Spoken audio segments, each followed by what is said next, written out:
Welcome to Inspired to Act.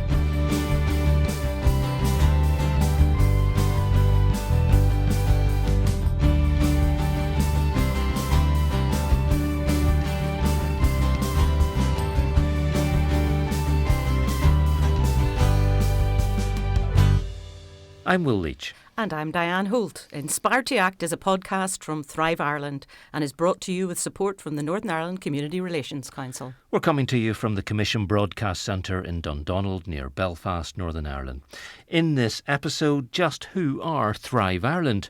And we hear from a man who's worked in good relations and reconciliation all his adult life, as well as authoring a few books, and who's now looking to Africa for what we might learn. There is something about people telling their story, their own story, which you can't really argue with someone's story. I think you can argue about religion and politics forever.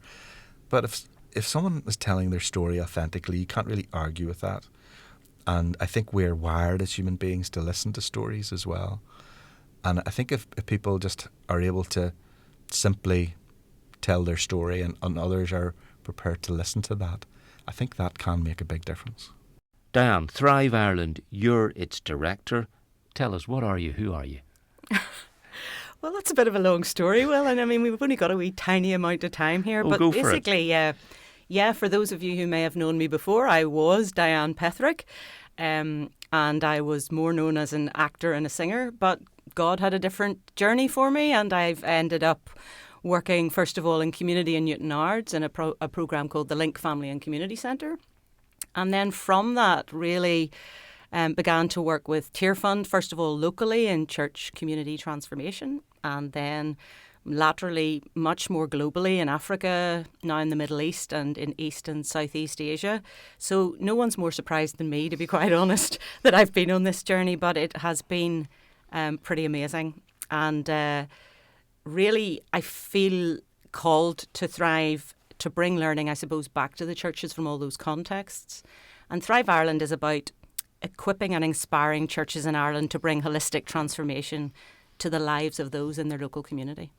Well, this podcast is here to bring you stories from the people who felt compelled to do things and make some kind of difference, often because of what's happened in their own lives. And there'll be a new episode every month with another story or group of stories from people we've noticed and who are making a difference. Our guest this month, joining us here in Studio 2 at Commission, is the author and broadcaster Tony Macaulay, a man whose childhood and formative years are described in his books, memoirs like Paperboy and Bread Boy, about growing up in the Upper Shankill and West Belfast. And there were others, all growed up, Little House on the Peace Line, and some novels, Belfast Gate and now Kill the Devil, co-authored and set not in Ireland at all, but in Rwanda. And more of that later. So let's hear how we got on when Tony came into Studio 2. Hello, Will. Good to see you. You're known as an author, a broadcaster. We've sat across studio tables before in different environments. A guy whose childhood became books, became a musical, who has written the funniest chapter ever about the Bay City Rollers. That's in Paperboy, and I enjoyed reading it. You've a new book out we'll talk about shortly called Kill the Devil. But your career has not so much been writing, but talking and listening. And I wonder what inspired you to do that. What inspires you, and is it what always inspired you? Well, I think it goes, if I go back to my childhood, from a very young age, faith was important to me. But it was very simple Sunday school kind of faith. And it was simply this understanding to love God, to love your neighbour, and to love your enemy, but to live that out. And I suppose growing up, at the top of the Shankill Road, at the start of the Troubles, the challenge was, well, how do you live that out in this context? And I suppose that's probably what I've been doing all my life, really. And in a way, in terms of faith, I've kind of returned to that.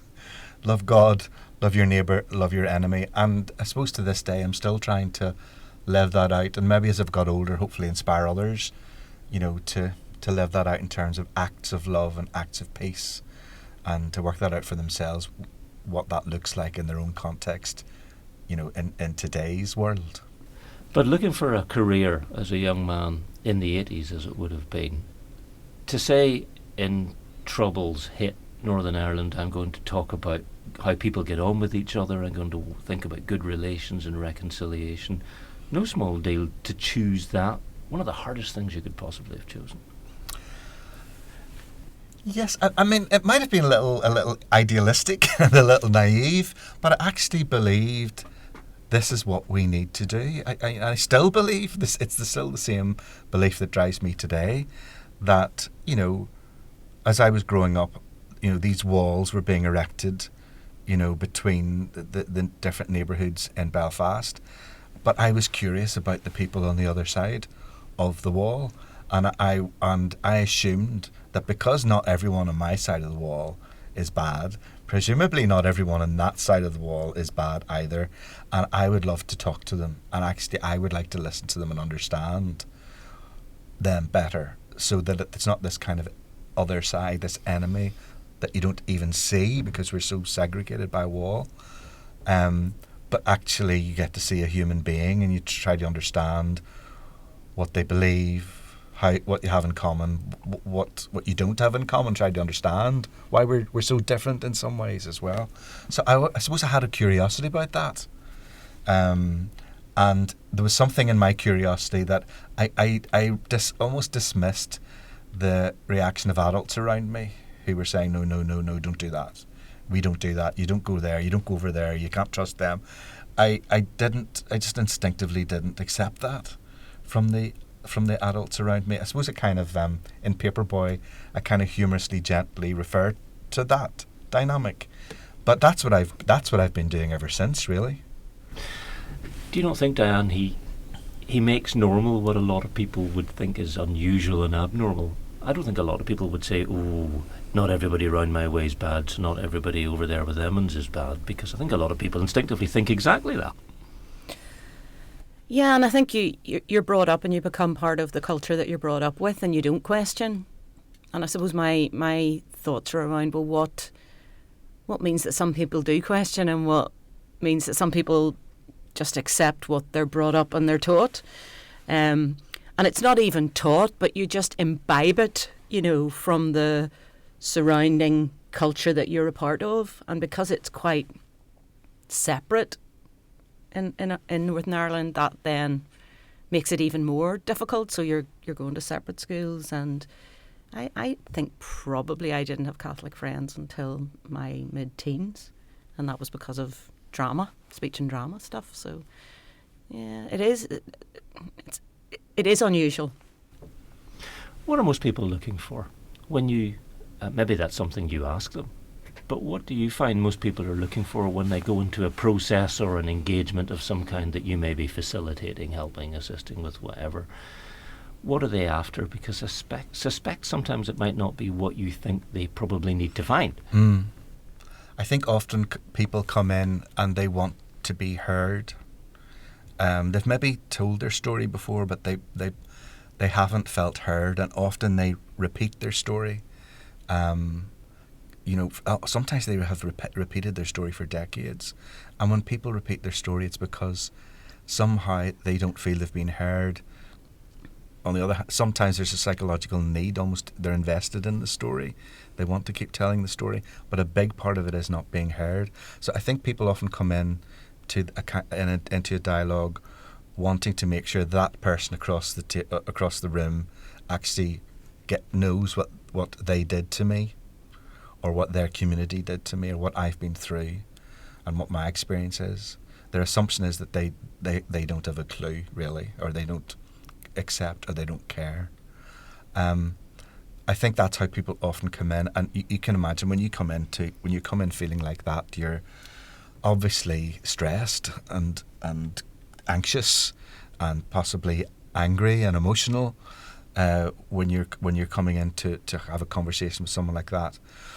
But what happens is, and where the most profound thing actually that always happens, and I've seen this everywhere, this is whether it's in Northern Ireland or Rwanda or Bosnia or wherever it is, what happens is somehow they discover the humanity in the other. Something in the dialogue, they discover the human being. So they're not just the label, they're not just they're not just a Republican or a loyalist, they're not just a Tutsi or a Hutu. They are a human being like me.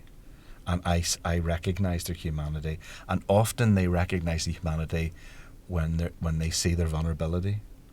And their vulnerability might be they see their grief for their loss. Or sometimes the vulnerability is maybe they see their lack of confidence or self-doubt. Sometimes when you come in for the dialogue, you want to be really strong and confident and you know everything because our side's right and your side's wrong. But when people sometimes then are prepared to question themselves a little bit, question their own position, show that vulnerability, that then opens up the sense of, oh, this is a human being like me, who isn't as maybe as always confident, isn't always as assured as they may appear, who has suffered, who has grief, who has fears. That's where I see that's what really happens, and that's where I think profound change can take place. I don't know if you do get past, but how do you get past people coming to those situations and thinking, well, what I really want to do is A, tell my story so the other side, as they see it, gets it. And then I want them to break down and say, we're really sorry and we're really bad and we've done bad things to you and we shouldn't have and we're going to make amends. Because if you come with that, you're inevitably, I think, going to be disappointed. Yes. And, I mean, sometimes a version of that does emerge, but not in that way. It's much messier than that and can take much longer than that. And there can be forgiveness and there can be reconciliation, but it doesn't happen in that kind of straightforward way. So I think, yes, if people come in hoping it's going to be like that, they will be disappointed. And often what happens, the pattern I've seen over the years is after the first encounter, sometimes people feel worse initially. Really? Because they feel worse because it didn't go that way. And that's really important that people are supported there to stick with it. Because otherwise, your encounter in some ways has made things worse. It's kind of added to their pain. So I think that, again, I've noticed that pattern, and almost it has to get worse before it gets better. You need to go on a journey. It's not just that one encounter, and probably, certainly from my experience, it's been a long, long time maybe to get to the point where they're in that room to be engaging in any sort of conversation, and even to get there has been a massive step of vulnerability. And then you don't necessarily want to be vulnerable in that, but it's hard. I think that's a really good point, Diane. So to get in the room, that someone has made a choice, which is a big choice for them, to actually take that step after maybe many, many years. So that suggests there's something they need. There's something within them they want. Because they're prepared to do this. So I think it's really important to respect that, and almost like be alongside people and let them take the time that they need, in some ways. In my career, when I was a reporter, I met victims, and I met people who were dealing with something that had happened to their family 40, 50 years ago, and still very real, still very raw, echoing down the generations to children and grandchildren, and even great-grandchildren were being held by the hand outside court as issues were being discussed. These things go on and on and on and can take a lifetime or several lifetimes to work out, even if they're not worked out. And that, in one sense, is very human and very obvious and very sensible, and in another sense can be very depressing. When does this stop? When does this cycle finish? Or do you just learn to deal with it? Well, I think it's been recognised in conflicts around the world that transgenerational trauma is a real issue. It's interesting. It's been identified in Northern Ireland. It's surprisingly increasingly at this stage being identified in Rwanda, a transgenerational trauma, and the work with the children and grandchildren of survivors and perpetrators of genocide. So I think it's everywhere in the world that has experienced conflict, there is that maybe at some stage after it, people start to recognise that transgenerational trauma is there. However, it doesn't just happen. we all make choices about how we deal with what happens to us in our lives. So I've experienced trauma in my life. My father died by suicide. I've written about that in one of my books, and I had a choice to make at that stage, and it was probably one of the most important choices in my life. Was I going to be defined by this trauma, or almost be a victim of this trauma for the rest of my life, or was I going to make a choice to survive this trauma, live with this trauma, and learn from this trauma? And so I believe my life would be very different if I hadn't made that choice. And you sometimes see this in families of survivors, that you might have, siblings who've experienced exactly the same trauma. They were maybe there the same night their parent was killed in front of them, that kind of thing. And one has made a choice. One has made a choice in some way to be a survivor, and they've picked up their pieces. They've got on with their lives in some way, and they have survived. And then another sibling their life has been defined by their experience as a victim of this, and their life has been a continuous drama of problems with mental health, sometimes addiction, broken relationships. And somewhere along the line, they made different choices. So that's where I think choice is really important in this. It's in the midst of dealing with all these issues. These are grown-up issues. These are grown-up issues that are going to make you sad at night. What made you start writing? What made you... Because there's a sense of community and divided community, and trying to think about not being divided community in almost everything you've written that I've read. I'm sure I've missed some, but you know what I mean. What made you go there? Well, I just love writing. It's not like work, is it? It's just, I always did. That people say if you do something you really love, you don't notice the time going by. It's like that with me. That's what writing is for me. And it actually, the trigger for it was my mother was moving house, and she found all my old school reports, and she asked me if I wanted them. So I had a wee delve into the old school reports, and it was, Tony is very good at creative writing. Yes. Take VG. Other stuff wasn't maths, physics. No, we'll not go into that. But there was a pattern really right through, from primary school right through, and I thought, why have I never done a creative writing course? Why have I? I write tens of thousands of words in reports every year. I do a little bit of kind of broadcast, very short broadcasting scripts for Thought for the Day, that kind of thing. But why have I never actually just done a creative writing course? So I actually did. I signed up. Because your books don't read like a report. No, not. I'm glad to say. No, not. So I actually signed up with the Open University, and I did 2 creative writing courses. One was about writing fiction, and one was about a mixture of poetry, what they called life writing, and a little bit on drama. And actually, the one that stood out for me, and that I got really good feedback from my tutor on, was the life writing, where I started to write. Actually, one of my assignments became a chapter, ultimately, of Paperboy, and she encouraged me to keep writing about that. So that's really interesting, and that's where the whole idea of that book came from. So it's just, but for me that was a joy. I just enjoyed writing it, and I had no idea if it was any good or if anyone would want to read it. I didn't have confidence. I didn't have a sense that I was a good writer, or I would have a book published, or anyone would read it. I had no sense of that, and in some ways, because of where I come from, I almost was telling myself, people from, how many writers are there from up the Shankill? People from this community don't become writers. That's interesting. And I remember even when I remember when Paperboy was on the shelves in Easton's and Royal Avenue. I popped in just to sneak a wee look at it to see if it was on the shelves, and there it was. And even at that stage, I couldn't bring myself to call myself an author or a writer. It took me a while to get there. So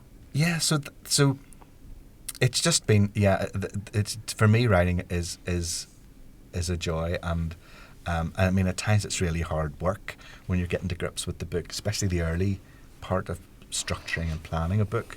But once I'm in the flow of writing it, I just love it. So that's why I do it. Once you got it's going to sound wrong, but anyway, once you've got the memoirs out of the way, we'd got you to adulthood, and yeah, you and Big Leslie had that whole thing, right. and all that. That's his dear wife, Leslie, by the way, we're talking about, but that's his term. That's the lovely Leslie from up the country. Yes. He said hastily. You've written about other stuff, you've written about the fact that, and correct me if I'm wrong, but as I read it, peace walls really get your goat. Mm-hmm. Why do they really get your goat? Well, my great-grandparents lived in Lanark Street, which was an integrated street between the Falls and the Shankill, and their neighbours were Protestants and Catholics. So these were West Belfast people, working-class people, who lived at peace with their neighbours, where there now is this monstrous wall. And so that's what working class people in Belfast are capable of. So that was my family route. And so every time I go there, I try to imagine them, those wee 2 up, 2 down houses and those streets that used to go across between the Falls and the Shankill. And it wasn't unusual. There were tensions at times. It wasn't perfect, all of that. But ultimately, West Belfast people are capable of living in peace with their neighbours, and I don't see why we can't. I think we're still capable of that, and so I think there's something about. It's understandable these barriers were put up in 1968, 1969. It's clear they weren't working for the next 30 years because they didn't stop sectarian attacks. But they did seem to achieve something for a period of time in terms of security. But what they've become now is almost a parody of that. They've become like the venue for children to throw stones. And tourist attractions, and perversely. I was up there recently with a South Korean TV crew were interviewing me about the walls. And I just couldn't... Yeah, well, we can all say that. Well, I could not... I could not believe what that day, because it was the summer, the coach loads coming and... Mm-hmm. The black taxi tours and all these people coming, and then cruise ship in, yeah, and this feels like a tour. It's like Disneyland. It's like a horrible Disneyland with this horrific wall that symbolises distrust and hatred. But everyone coming along and really enjoying it and writing, quoting Bob Dylan or the Bible or Bono on the wall, and they asked me, they wanted to film me walking along the wall reading the messages, and actually I'd never taken the time to read those messages before, and I started to read them, and there's all these lovely comments about peace and equality and a shared future and love and forgiveness, but what are they on? Yes, I know. And it's almost like I had this image: if all the sentiment behind these could shake this wall, it would fall down. It would fall down right now. And there was something almost ridiculous about the fact that tourists from all over the world feel safe and are safe to be there, and yet the people who live on either side of it are still caged in. And I know there are many initiatives about lowering the walls and changing that, and I know there was a youth initiative just this summer where young people who live in those communities were saying we want these walls to come down. They had... What I loved about what they said is something that I've been saying for years is, do you ever think that you're being walled in, not that you're walling the other side out? Why would you wall yourself in? Why would you do that to yourself? Which is, I think, is a very different way of thinking of it in terms of, a wall's to protect me from them.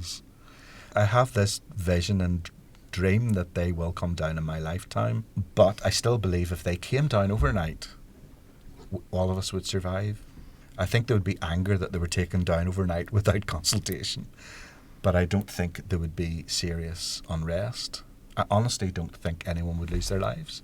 I think we're beyond that now. We're chatting with Tony Macaulay on Inspired to Act.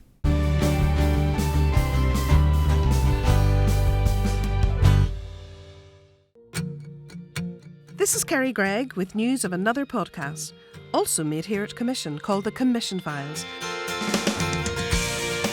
Presented by me and Will Leitch. We're asking how Christians are playing their part and making a difference in our society.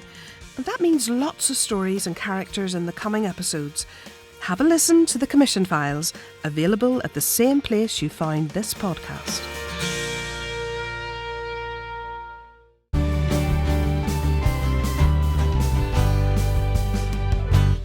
We're back with Inspired to Act, and we're talking to author, broadcaster, facilitator, all-round talker, Tony Macaulay.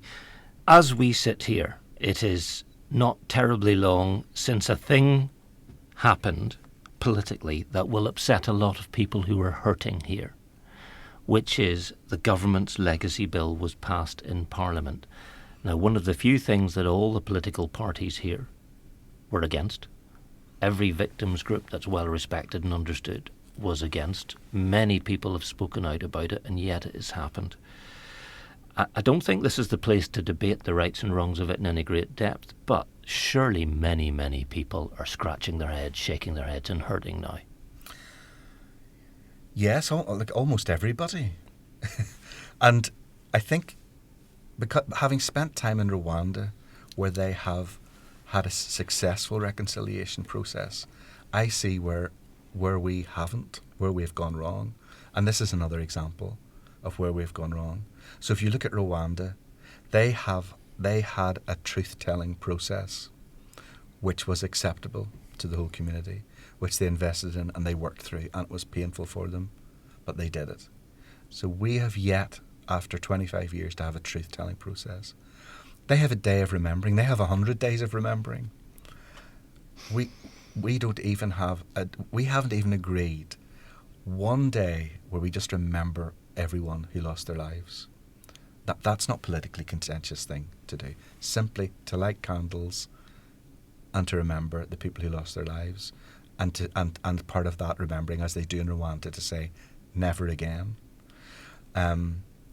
We don't have a museum that tells the story of the Troubles. Every other post-conflict country in the world has a museum or a memorial to the conflict, and part of that is to learn from the past so that it doesn't happen again. Can you see us agreeing on the wording in that museum? Because it's immediately what the cynical journalist in me thinks, you'd never make it happen. Well, there is an initiative which I'm involved in, I'm very closely involved in at the minute, which is trying to make that happen as a kind of an independent thing, almost independent.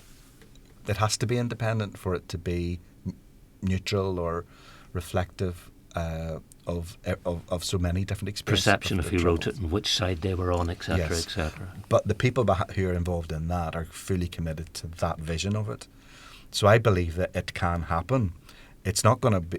It's never going to happen initiated by our government. There is a group that has a similar group that has been piloting a day of reflection now for over 10 years in June every year, and various organisations and churches have taken part in that. But it's still not the official day. So we have good people who believe these things need to happen in terms of reconciliation, working on the ground and developing initiatives, and in the hope that they will create it from the bottom up. It's not being developed at a government level. It's almost like they did their peace building in 1988. Their work's done, and it's in terms of reconciliation, they haven't done anything really meaningful. And so, if we don't do the reconciliation part, it doesn't really matter what the constitutional part of future of Northern Ireland is. So if we don't have reconciliation and put these things in place, we'll either continue to have an unstable Northern Ireland within the UK, or if there's constitutional change at some stage in the future, there'll be an unstable Ireland with the North as part of it.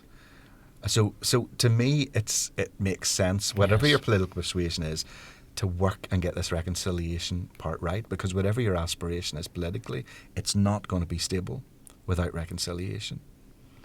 You've mentioned Rwanda many times. You went to Rwanda many times. You have a lot of friends there. You've authored a book there. It's called Kill the Devil. It's a novel, but it clearly draws on many realities. It clearly, with your co-author, has a lot of reality in it from someone who's grown up there and lived through it and understands it and all the rest of it. that must have, well, I don't know, was that more of a learning experience than a giving experience? Because it took you out of your, I hesitate to call it comfort zone in Northern Ireland, but you know what I mean. Yes, it was a huge learning experience. I remember my first visit to Rwanda, where I went to see the Genocide Memorial Museum, which was just a profound experience for anyone to see, but partly because there are thousands of people buried around it, as well as the museum itself. But my most profound experience was where I went to a number of churches, which have been basically preserved almost the way they were in 1994. And I suppose my experience of that was overwhelming in terms of the horror of what had happened there, and how places that had been traditionally a place of sanctuary were actually cynically used as a place to gather up people, to kill as many people as possible. And their bones and their clothes and their shoes and their wee Bibles and their glasses, that they're all still there. You know, it's horrifying. But actually, what had the most profound impact of me was then when I went to meet the survivors and the perpetrators in the villages, who were involved in these trauma workshops, and who were telling their stories to one another, and who had remarkably come to a point of confession and forgiveness on a scale that I have never seen, not just here but anywhere else in the world. And that's what had the most profound experience to me. So that inspired me to want to do, when I get inspired about something, I want to do something creative with it. But I knew I couldn't do that on my own. But on one of those visits I met Juven Sabimana, who was a young screenwriter, and he was interested in collaborating on something. And I said to Juven that if you would like to collaborate on a story of reconciliation, I would love to do that with you. And that's really how we ended up co-writing Kill the Devil together. Give me the blurb paragraph. Summarise what it's about. And I've read it, so I'm marking your work. Well, it's 10 years after the genocide, and a survivor of the genocide called Patricia has given up all hope. She's lost everything, all her family. She doesn't believe life is worth living anymore, and she is full of hatred for what she would consider the devils that took away her life and her family. And then, 50 miles away in Kigali, a man called Damascene, who got involved in the genocide and betrayed Patricia and her family and pointed out that theirs was a Tutsi home, is still in hiding and has never been brought to justice, and still is under the idea that what he did was justified. I am not a criminal. I am not a criminal. And really the book tells the story of how these two individuals eventually meet, and then what happens. I don't want to give it away, but what happens after that, the journey that they go on together. There are many steps on the journey, sure. I'm going to ask a completely off-the-wall question here. Do you think people here should read it? Do you think the British government should read it? Because it's very interesting reading. Just on all these things happened. There were times I didn't want to pick it up when Patricia's describing what happened to her family. There were times I didn't want to put it down because is this going to happen? Have they signalled this? No, that's not going to happen. Oh, that's just happened. Things like that. So who should read it and why? Well, that's why I wrote it. So I wrote it for here. I wrote it. I remember in one of those meetings, village meetings in Rwanda, I was asked to speak about my experience of being there, and my response was, "We have so much to learn from you. I wish you could come and tell people in my country about what has happened here." And I suppose me writing the book is my way of bringing their story here. I would love the British government to read it. It's interesting the Rwandan government have read it because it has to be approved to be allowed on the bookshelves over there. Ticked a box, haven't they? It's getting people across that step of saying, well, how can that possibly be relevant to us here? In another episode of this podcast, Diane and I are going to explore what we can learn from friends in Africa, not least because several of them have visited Northern Ireland and walked about looking at our situations and scratching their heads and thinking, why are you doing what you're doing the way you're doing it, and so on. What's the response been so far? Are people saying, yeah, interesting? Are people saying, why would I read that? The response has been very good, in terms of almost like a critical response to the book. You've had the local write-ups and all Yes, that's happened. That's gone really well. And it's been interesting because it's now available in Rwanda and in Uganda.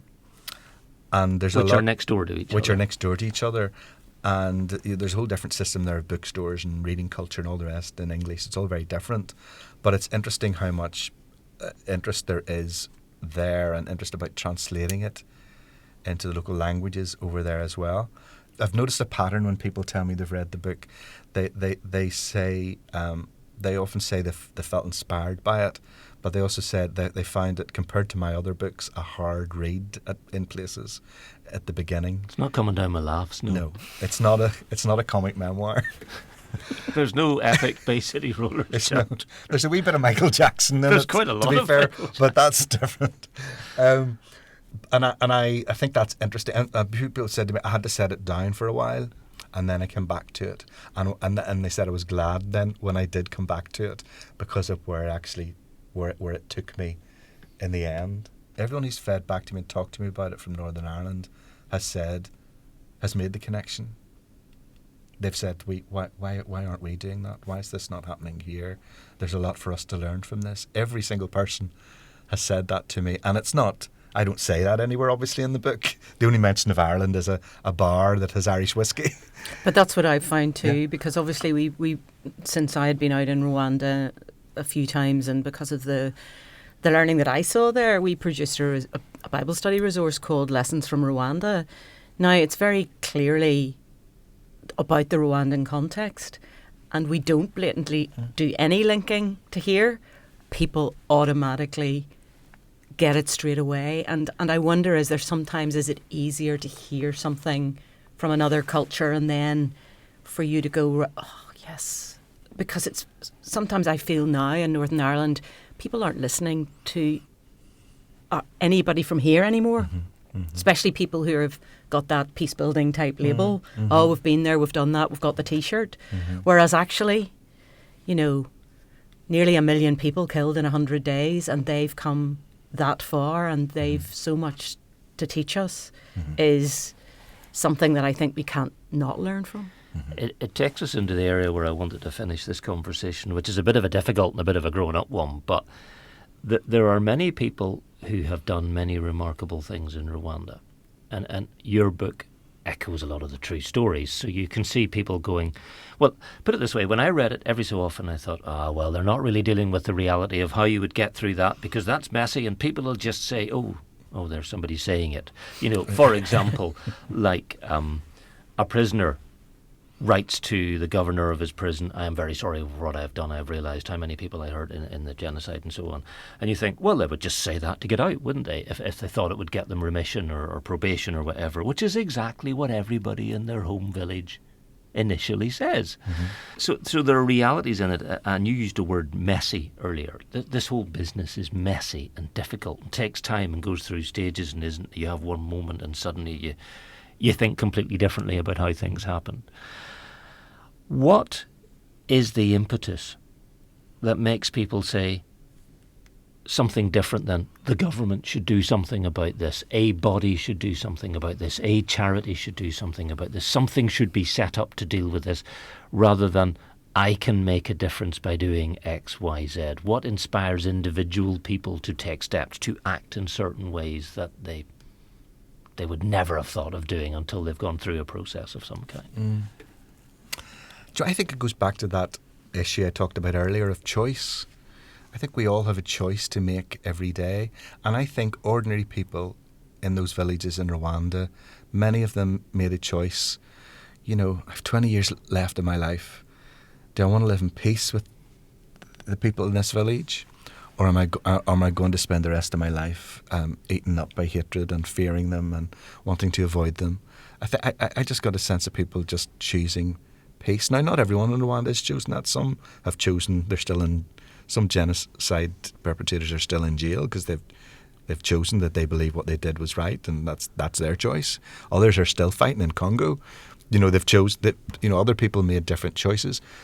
But what's interesting is what I noticed in Rwanda is ordinary people with I believe like a lovely humility about them, which perhaps we don't have in the West to the same degree. Just have made the choice just to have a bit of peace for the rest of their lives, and that's not necessarily doing something big. Even that's just about how they relate to that other person in the next house, or that other person in the village who I know has harmed my family. But I wouldn't know what to do. I wouldn't know what to say. Who am I to step forward and say I'm the way? You can see the way people will instinctively think. Mm-hmm. Mm-hmm. How do you get past that? I would just encourage people to do what they're comfortable with. I think if it's about there used to be a campaign here called One Small Step, which was a peace-building reconciliation campaign. It's just one small step actually does make a difference. And I think if it makes a difference for them, I think it might make a difference for another person as well. But I think that idea of, many, many people taking one small step and doing something a little different, reaching out a little bit, opening up a little bit, connecting a little bit more, all of that, it really does add up. And I think telling stories is part of it. There is something about people telling their story, their own story, which you can't really argue with someone's story. I think you can argue about religion and politics forever. But if someone is telling their story authentically, you can't really argue with that. And I think we're wired as human beings to listen to stories as well. And I think if people just are able to simply tell their story and others are prepared to listen to that, I think that can make a big difference. You talked about your faith early on in our conversation, and you talked about that being an inspiration to think about the world around you and the people around you. And it's difficult, I think, with faith sometimes in this sort of context to know what to do. Do I pray that God will sort it all out and wait for God to sort it all out? Do I say, no, I'm going to be an activist? Is it somewhere up the middle? Where do you fit into thinking about that kind of way of dealing with your God, your faith, your society, and the things you see are wrong with your society? I pray for mercy and courage. I would pray. That's what I would mostly pray for. I don't believe in sort of praying for God to go and fix it all if I'm not prepared to even fix myself. So I think to me, one of the most famous prayers is the prayer of St. Francis. And to me, it's not just a prayer, it's a commitment to action. Make me a channel of your peace. It's, where there's hatred, let me bring your love. That's about a commitment to action in the presence of God. It's not just a prayer, God, please make everything better. I think that there's something in that approach that I believe in. It's lovely to have Tony Macaulay in our first episode of Inspired to Act. Killing the Devil by Tony Macaulay is published by Troubadour Book Publishing. And it's written very simply but really grapples with some pretty difficult issues. Not much different from the issues people struggle with over legacy and reconciliation here. Diane, you've been to Africa a lot. Why do you keep going back? Because the people are amazing and there's so much to learn. I think we really think that we have some of the answers here, but I think we need to be learning a lot more from the global situation. And I've discovered that people are people no matter where you are. But I just feel that there's some stuff that has been done over there that we really need to learn from. Well, that's why in our next edition, hopefully in late October, we'll be hearing from two fascinating individuals, Christophe Mboningabo of CARSA, that's Christian Action for Reconciliation and Social Assistance in Rwanda. Real stories of suffering and forgiveness and healing there, very much like the fictional ones in Kill the Devil. And also Dr. Alan Wahambu of WAPE, or Way of Peace in Kenya, a country torn apart by its own bloody conflict in 2007. That's it for this edition. Inspired to Act is a podcast from Thrive Ireland. You can read more about us at thriveIreland.org or on our Facebook page, just search for Thrive Ireland. We're produced with support from the Northern Ireland Community Relations Council and we're recorded at the Commission Broadcast Centre in Dundonald. Check Commission out at commissionradio.org. And we'll see you next time. Bye. Bye.